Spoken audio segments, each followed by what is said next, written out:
سچا واقعہ حضور نے اپنے صحابہ کو سنایا۔ 3 آدمی سفر کے لیے روانہ ہوئے، یہاں تک کہ ان کو رات پڑ گئی، تو ایک غار کے اندر وہ داخل ہوئے رات گزارنے کے لیے۔ آندھی چلی، بارش آئی، تو اوپر سے ایک پتھر لڑکا اور وہ غار کے دروازے پہ آ کے گر گیا، اور اتنا بھاری اور بڑا پتھر تھا کہ اس نے غار کا دروازہ بند کر دیا۔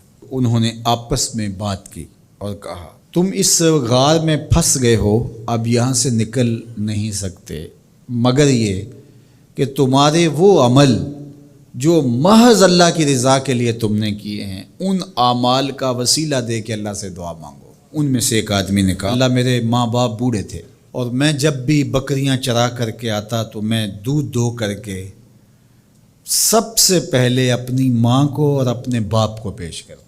ایک دن میں سرسبز درختوں کی تلاش میں بکریاں لے کے کوئی چارہ، کوئی درختوں کی تلاش میں دور نکل گیا۔ میں جب واپس پلٹا، دونوں سو چکے تھے۔ میں نے یہ مناسب نہ سمجھا کہ میں ان کو جگاؤں، بیدار کروں کہ اٹھو دودھ پی لے، لیکن اب سارا دن وہ بھوک سے تھے، تو اچانک آنکھ کھلے اور بھوک کی شدت سے تڑپے، تو میں وہاں سے ہٹ بھی نہیں سکا۔ تو کہتا ہے کہ میں بچوں کو نظر انداز کیا اور ماں باپ کے جاگنے پہ دھیان رکھا، اور یوں ساری رات بیت گئی۔ میرے ماں باپ فجر کے وقت جب اٹھے، وہ دودھ ان کو پیش کیا۔ اب یہ عمل پیش کر کے کہتا ہے، اے اللہ اگر یہ میں نے محض تیری رضا کے لیے کیا، تو جانتا ہے میرے دل کو، تو اس پتھر کو ہٹا دے۔ تو پتھر تھوڑا سا سرک گیا، لیکن اتنا نہیں تھا کہ وہاں سے یہ باہر نکل سکے۔ اب دوسرے کی باری آئی، اس نے کہا، اے اللہ میرے چچا کی ایک بیٹی تھی جو مجھے بہت زیادہ محبوب تھی، مرد عورت کے ساتھ جتنی محبت کرتا ہے اس طرح میرا اس کی طرف رجحان قلب تھا، تو میں نے اس کو اپنی خواہش کی تکمیل کے لیے کئی بار کہا، لیکن اس نے کہا کہ یہ نہیں ہو سکتا۔ اور پھر ایک دن حالات نے اس کو مجبور کر دیا، فاقہ زدہ حالات ہو گئے، غربت آ گئی، تو اس نے مجھ سے اپنی حاجت طلب کی، تو میں نے اس کو 120 دینار دیے، لیکن اس شرط پہ کہ تم اپنا جسم میرے سپرد کرو گی۔ اب مجبوری سے اس نے کہا ٹھیک ہے، لیکن میں نے دیکھا کہ اس کا وجود اللہ کے خوف سے کانپ رہا تھا، اور مجھے کہنے لگی، اتق اللہ، اللہ سے ڈر اور اس کی حدوں کو نہ توڑ۔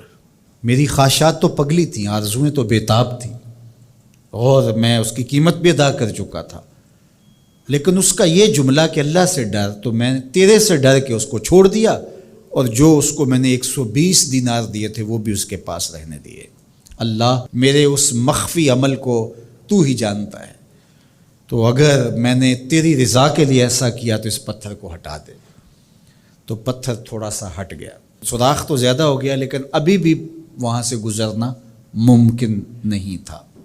اب تیسرے نے کہا، اے اللہ میں مزدوروں سے کام لے رہا تھا اور ان کی مزدوری میں نے دے دی، ایک مزدور بتائے بغیر چلا گیا، تو میں نے کیا کیا کہ اس کے مزدوری کے پیسے کاروبار میں لگا دیے، کاروبار میں برکت ہوئی، اور بہت زیادہ وہ کاروبار جو اس کی مزدوری سے شروع کیا گیا تھا پھیل گیا۔ تھوڑی سی مزدوری تھی لیکن کاروبار بہت پھیل گیا۔ اب میں اس کے اندر کچھ ایک آنا ٹگا نہیں لیا۔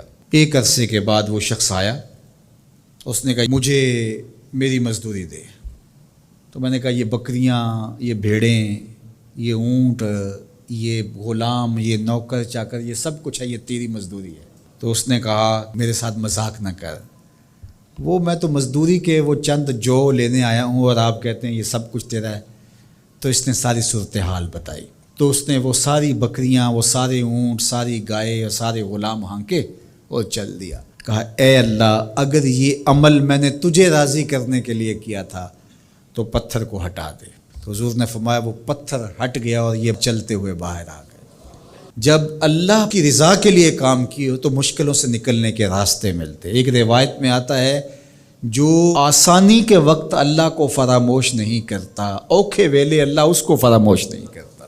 ہم تو کسی مصیبت میں پھنسے تو چالاکیاں کرتے ہیں، کوئی چالاکی، کوئی مکر کہ اس سے نکلیں، تو مصیبت میں پھنسیں تو دعا کے لیے ہاتھ پھیلا لیں اور اچھے اعمال کا اللہ کی بارگاہ میں وسیلہ پیش کریں. تو زندگی میں ایسا ذخیرہ اعمال کا جمع کرو کہ جب مشکل بنے تو ان اعمال کا وسیلہ پیش کر کے مشکلات سے نکلنے کا راستہ ملے.